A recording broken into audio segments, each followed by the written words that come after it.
Students, welcome to the best coaching classes. जैसा कि आपको पता है कि मैंने अपने चैनल पर एक नई सीरीज स्टार्ट की थी for UGC net and banking exams. Last video में हमने टॉपिक कवर किया था history of banks in India. आज हम उसी टॉपिक को आगे कंटिन्यू करेंगे क्योंकि लास्ट वीडियो में सिर्फ इसका पार्ट 1 लेकर आई थी। आज इस टॉपिक को इस वीडियो के थ्रू कंप्लीट करेंगे। ठीक है, अगर आप मेरे चैनल पर नए हैं तो चैनल सब्सक्राइब कर लें, साथ ही साथ बेल आइकन क्लिक कर लें ताकि आने वाले वीडियोस के सभी अपडेट्स आपको मिलते रहें। अगर आपने पार्ट 1 नहीं देखा तो उसका लिंक मैं आपको डिस्क्रिप्शन बॉक्स में प्रोवाइड कर दूंगी, आप वहां जाकर देख लीजिएगा। लास्ट वीडियो में आपका टॉपिक कवर हुआ था यहाँ तक। 1921 में चैम्बरलिन कमीशन जो है उसने डिमांड रखी थी और उनकी डिमांड पर तीनों प्रेसिडेंसी बैंक्स को मर्ज कर दिया गया था और उनका नेम बदलकर इंपीरियल बैंक रख दिया गया था। ठीक है, इंपीरियल बैंक ऑफ इंडिया। और मैंने आपको बताया था इन्हें सेंट्रल बैंक का जो है वर्क जो है असाइन किया गया था। ठीक है, आज हम आगे कंटिन्यू करते हैं। आज की जो ईयर स्टार्ट होगा वो होगा 1926 से लेकर 27। इस ईयर में क्या हुआ था, 1926-27 में एक नया कमीशन जो है वो जो है बनाया गया था, वो था हिल्टन यंग कमीशन। ठीक है, एक नया कमीशन जो है वो तैयार किया गया था। अब इस कमीशन ने क्या किया था, इस कमीशन को देखिए royal commission on Indian currency and finance भी कहा जाता है। याद रखिएगा, हिल्टन यंग कमीशन, जिसे हम हिंदी में कहेंगे हिल्टन यंग आयोग। इस कमीशन ने डिमांड रखी थी कि सेंट्रल बैंक होना चाहिए। ठीक है, तो reserve bank of India was setup on the basis of recommendation of the Hilton young commission. जो हमारा आरबीआई स्टार्ट हुआ था वो इसी कमीशन की रिकमेंडेशन पर स्टार्ट किया गया था। सो आपके पेपर में क्वेश्चन आ सकता है कि आरबीआई जो स्टार्ट हुआ था वो किस कमीशन की रिकमेंडेशन से स्टार्ट हुआ था, और उसका आंसर क्या होगा, हिल्टन यंग कमीशन। और हिल्टन यंग कमीशन कब बनाई गई थी, 1926-27 में। ठीक है, और इस कमीशन ने जो है वो डिमांड रखी थी कि जैसे पहले चैम्बरलिन आयोग ने डिमांड रखी थी ना कि भाई हमारा क्या होना चाहिए, सेंट्रल बैंक होना चाहिए, तो वो प्रेसिडेंसी बैंक्स को जो है मर्ज करके इंपीरियल बैंक ऑफ इंडिया जो है नेम रख दिया गया था।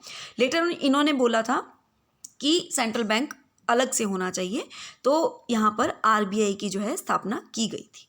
ठीक है, सो आरबीआई एक्ट बना था 1934 में। आरबीआई एक्ट कब बना था, 1934 में। पर जो कमेंसमेंट हुई थी आरबीआई की, जो मतलब कह सकते हो इसकी फंक्शनिंग स्टार्ट हुई थी, वो अप्रैल 1 1935 में स्टार्ट हुई थी। कब स्टार्ट हुई थी, अप्रैल 1 1935 में। तो आप कह सकते हो कि आरबीआई जो भारत का सेंट्रल बैंक है, आपको पता है कि बैंकों का बैंक आरबीआई है ना, तो सेंट्रल बैंक जो स्टार्ट हुआ था वो हुआ था 1 अप्रैल 1935, 1 अप्रैल 1935। और अगर हम बात करें आरबीआई एक्ट कब बना था, वो 1934 में बना था। नेक्स्ट आते हैं नेशनलाइजेशन ऑफ आरबीआई। अगर हम बात करें आरबीआई का नेशनलाइजेशन कब हुआ था, आरबीआई का नेशनलाइजेशन हुआ था, राष्ट्रीयकरण हुआ था 1 जनवरी 1949, यानी कि 1 जनवरी 1949। और बैंकिंग रेगुलेशन एक्ट कब बना था, 1 जुलाई 1949 को। अगर हम प्रेजेंटली बात करें तो जो बैंक्स को कंट्रोल करते हैं वो यही दो एक्ट हैं जो कंट्रोल करते हैं। एक है आरबीआई एक्ट और एक हमारा कौन सा है, बैंकिंग रेगुलेशन एक्ट। ठीक है, नेक्स्ट है 1 जुलाई 1955 को क्या हुआ था। जो इंपीरियल बैंक्स की बात की थी मैंने लास्ट वीडियो में और आज भी बात की, जो इंपीरियल बैंक ऑफ इंडिया था वो स्टेट बैंक ऑफ इंडिया में कन्वर्ट हो गया था। मतलब जो इंपीरियल बैंक ऑफ इंडिया का नाम बदलकर क्या रख दिया गया था, SBI, state bank of India. तो आप कह सकते हैं कि स्टेट बैंक ऑफ इंडिया जो है इसका पुराना नाम इंपीरियल बैंक ऑफ इंडिया, और उससे भी पुराना देखें तो 3 बैंक्स जो प्रेसिडेंसी बैंक्स थे उन्हें मर्ज करके इंपीरियल बनाया गया था। ठीक है, सो इंपीरियल बैंक ऑफ इंडिया का जो स्टेट बैंक ऑफ इंडिया में नेम कन्वर्ट किया गया था वो किया गया था 1 जुलाई 1955 को। और रिकमेंडेशन किसने दी थी कि एसबीआई नेम रख दिया जाए, रिकमेंडेशन दी थी एडी गौरवाला कमेटी ने। ठीक है, नेक्स्ट आपके पास आता है 19 जुलाई 1969 को क्या हुआ था, 14 बैंक्स को नेशनलाइज कर दिया गया था। और वो 14 बैंक्स जिनकी कैपिटल 50 करोड़ या उससे ज़्यादा थी, कितनी कैपिटल थी? 50 करोड़ या उससे ज़्यादा। तो ये 14 बैंक कौन से थे जिन्हें नेशनलाइज किया गया था? Central bank of India, bank of India, Punjab national bank, bank of Baroda, united commercial bank, Canara bank, united bank of India, Dena bank, syndicate bank, union bank of India, Allahabad bank, Indian bank. ये सभी banks थे। Indian bank, bank of Maharashtra और Indian overseas bank, ये 14 banks थे जिनको nationalise कर दिया गया था। ठीक है, नेक्स्ट आपके पास आता है 15 अप्रैल 1980 को 6 और बड़े बड़े बैंकों का जो है नेशनलाइजेशन हो गया था। 6 बैंक्स जिनकी कैपिटल 200 करोड़ या उससे ज़्यादा थी। देखिए, पहले कितने बैंक्स को नेशनलाइज किया गया? 14 बैंक्स को। ठीक है, 15 अप्रैल 1980 को कितने बैंक्स को नेशनलाइज किया गया? 6। तो आप कह सकते हैं कि 15/4/1980 को टोटल जो नेशनलाइज बैंक थे इंडिया में वो कितने थे? 20। कितने थे? 20। ठीक है, और वो जो 6 बैंक्स हैं उनकी लिस्ट इस तरह से है। फर्स्ट है Andhra bank limited, next corporation bank limited, new bank of India limited, oriental bank of commerce limited, Punjab and Sind bank limited and Vijay bank limited. ये 6 बैंक्स थे जिन्हें क्या कर दिया गया था? नेशनलाइज कर दिया गया था। और कब किया गया था? मेन बात है, डेट याद रखनी है, 15 अप्रैल 1980 यानी कि 15 अप्रैल 1980। ठीक है, 4/9/1993 को क्या हुआ था? न्यू बैंक ऑफ इंडिया जो है वो मर्ज कर दिया गया था किसके साथ? पंजाब नेशनल बैंक के साथ। ठीक है, अब अगर बात करें तो हमारे नेशनलाइज बैंक की जो गिनती है, जैसे मैंने भी आपको बताया 20 बैंक से जो नेशनलाइज थे, अब न्यू बैंक ऑफ इंडिया को जब मर्ज कर दिया गया, अब नेशनलाइज बैंक कितने रह गए? 4/9/1993 को कितने रह गए? 19 बैंक्स। ठीक है, आगे चलें। 1 अप्रैल 2019, 1 अप्रैल 2019 को क्या किया गया? देना बैंक और विजय बैंक को बैंक ऑफ बड़ौदा के साथ मर्ज कर दिया गया।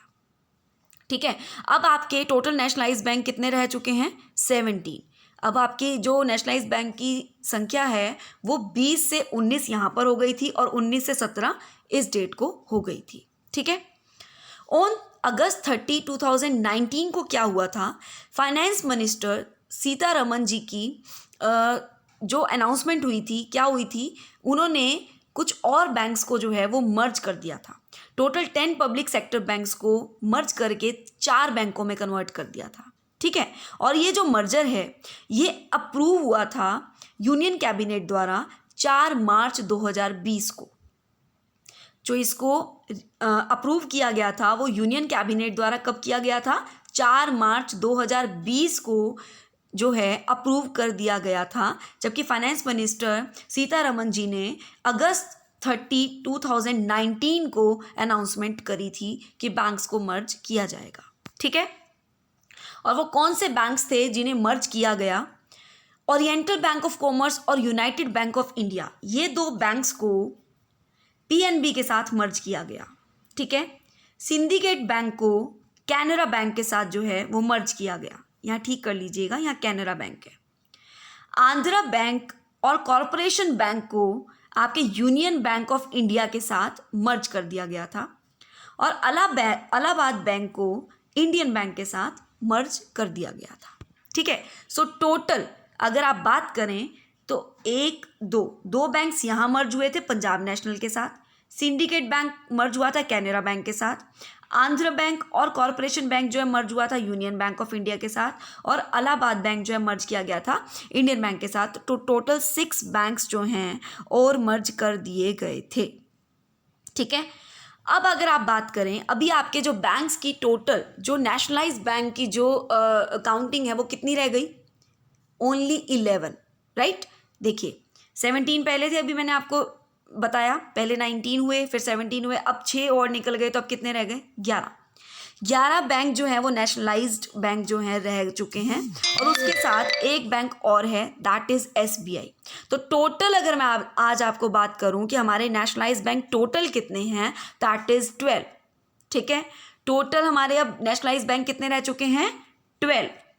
सो वो 12 बैंक्स इस तरह से हैं: bank of Baroda, bank of India, bank of Maharashtra, Canara bank, central bank of India, Indian bank, Indian overseas bank, Punjab and Sind bank, Punjab national bank, state bank of India, यहाँ ठीक कर लीजिएगा इंडिया है, UCO bank and union bank of India. ये total आज की date में nationalise banks हैं, दैट इज 12। ठीक है, अगर हम बात करें सबसे बड़ा लार्जेस्ट पब्लिक सेक्टर बैंक कौन सा है, SBI। Second largest public sector bank है PNB। थर्ड लार्जेस्ट हमारा पब्लिक बैंक है bank of Baroda. Fourth largest public bank है Canara bank and fifth largest public bank है यूनियन बैंक ऑफ इंडिया।